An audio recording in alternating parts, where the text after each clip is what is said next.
السلام علیکم ورحمۃ اللہ وبرکاتہ۔ معزز سامعین، کیا آپ جانتے ہیں کہ قطب الدین ایبک کون تھا؟ معزز سامعین، کیا آپ کو اس بات کا اندازہ ہے کہ جب قطب الدین ایبک شکار کے لیے گیا تو اس نے کس چیز کا شکار کیا؟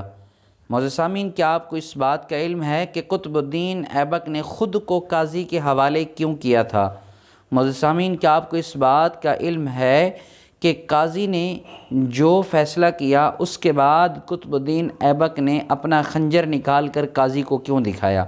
اگر آپ کو ان باتوں کا نہیں علم تو آپ ہماری اس ویڈیو کو مکمل سنیں۔ انشاءاللہ یہ ویڈیو سننے کے بعد آپ کے علم میں اضافہ ہوگا اور اللہ کے فضل و کرم سے آپ کی سوچ ضرور بدلے گی۔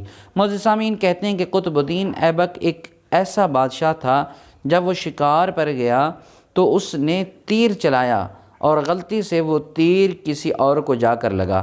قطب الدین ایبک جب اپنے شکار کے قریب پہنچا تو دیکھا کہ وہ تیر ایک نوجوان کو لگا ہے، جس کی وجہ سے اسے گہرا زخم پہنچا ہے، اور پھر وہ اپنے زخم کی تاب نہ لاتے ہوئے اس دار فانی سے کوچ کر گیا۔ قطب الدین ایبک نے حکم جاری کروایا کہ اس نوجوان کے بارے میں معلوم کیا جائے، یہ کہاں سے آیا ہے اور یہاں پر آنے کا مقصد کیا تھا اور اس کے پیچھے کون کون ہے۔ قطب الدین کے حکم کی تعمیل کی گئی تو پتہ لگا کہ یہ نوجوان ساتھ والے گاؤں سے آیا تھا اور یہ ماں باپ کا اکلوتا بیٹا تھا، اور یہ جنگل کے اندر لکڑیاں جمع کرتا اور پھر ان لکڑیوں کو بیچ کر اپنا اور اپنی بوڑھی ماں کا گزارا کرتا تھا، اپنا پیٹ اور اپنی بوڑھی ماں کا پیٹ بھرتا تھا۔ چنانچہ جب یہ بات معلوم ہوئی قطب الدین ایبک کو بڑا افسوس ہوا، اور پھر قطب الدین ایبک اس بوڑھی ماں کے پاس گیا، جا کر اپنا سارا ماجرا سنایا، قصہ سنایا۔ تو ماں کی جو محبت ہے اولاد کے لیے وہ بہت زیادہ ہوتی ہے۔ جب قطب الدین ایبک نے یہ بات بتائی تو ماں اولاد کی محبت میں آ کر بے ہوش ہو گئی، تاب نہ لا سکی اس قصے کا۔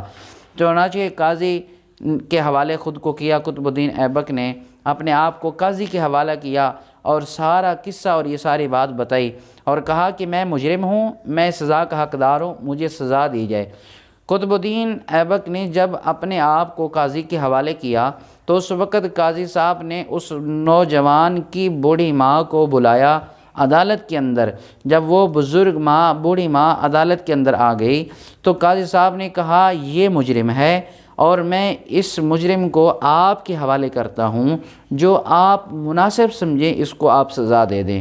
تو پھر جانتے ہیں کہ اس بزرگ ماں نے کیا کہا؟ آپ جانتے ہیں کہ وہ ماں جس کا نوجوان بیٹا اس دنیا سے چلا گیا تھا، وہ ماں جس کا نوجوان بیٹا اس دنیا سے چلا گیا اور اس نوجوان کو قتل کرنے والا بھی سامنے موجود تھا، تو اس ماں نے کیا کہا؟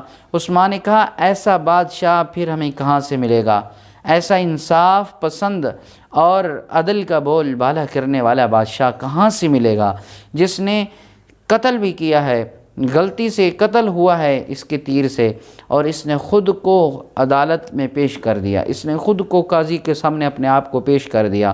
تو اس کی ماں نے، اس نوجوان کی ماں نے فیصلہ بتایا آپ کو کیا سنایا تھا؟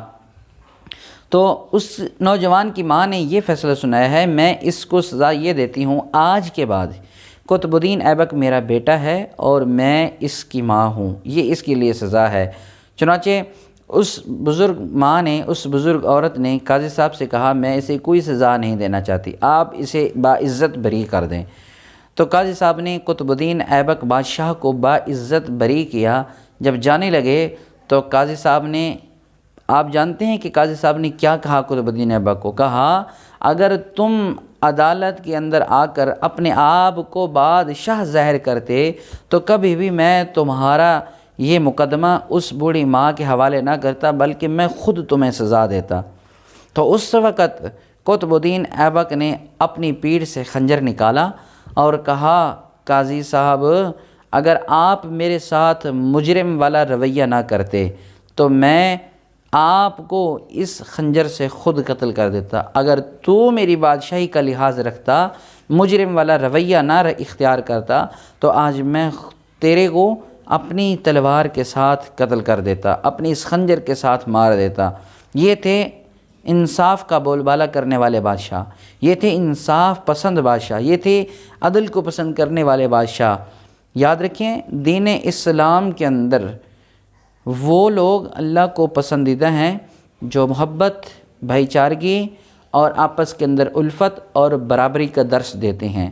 اور ہمارا اسلام محبت، الفت، بھائی چارگی اور برابری کا درس دیتا ہے۔ کوئی بادشاہ ہے، کوئی کالا ہے، کوئی گورا ہے، کوئی اجمی ہے، کوئی عربی ہے، یہ دین اسلام کے اندر باتیں قطعاً نہیں پائی جاتی۔ اور یاد رکھیں دین اسلام کے اندر وہ لوگ جو تکبر کرتے ہیں، وہ لوگ جو نفرت، وہ لوگ جو حسد، بغض، کینہ، تکبر، ریاکاری کرتے ہیں، وہ اللہ کو بھی پسند نہیں ہیں اور اللہ کی مخلوق کو بھی پسند نہیں ہے۔ لہٰذا آپ جتنے سے جتنے بڑے بادشاہ بن جائیں، عہدیدار بن جائیں، شہرت آپ کو مل جائے، لیکن ہمیشہ اپنے آپ کو نیچا دکھائیں، یہ اللہ کو بھی پسند ہے اور اللہ کی مخلوق کو بھی پسند ہے۔ اگر آپ کو یہ ویڈیو ہماری اچھی لگی ہے تو آپ ہماری اس ویڈیو کو لائک کریں، چینل کو سبسکرائب فرما دیں، تاکہ آنے والے نئے واقعات اور اصلاحی بیان آپ تک ضرور پہنچ سکیں، اور ہماری اس ویڈیو کو اپنے دوستوں کے ساتھ ضرور شیئر کریں۔ اللہ تبارک و تعالی مجھے، آپ کو، ہم سب کو عمل کی توفیق عطا فرمائے۔ السلام علیکم ورحمۃ اللہ وبرکاتہ۔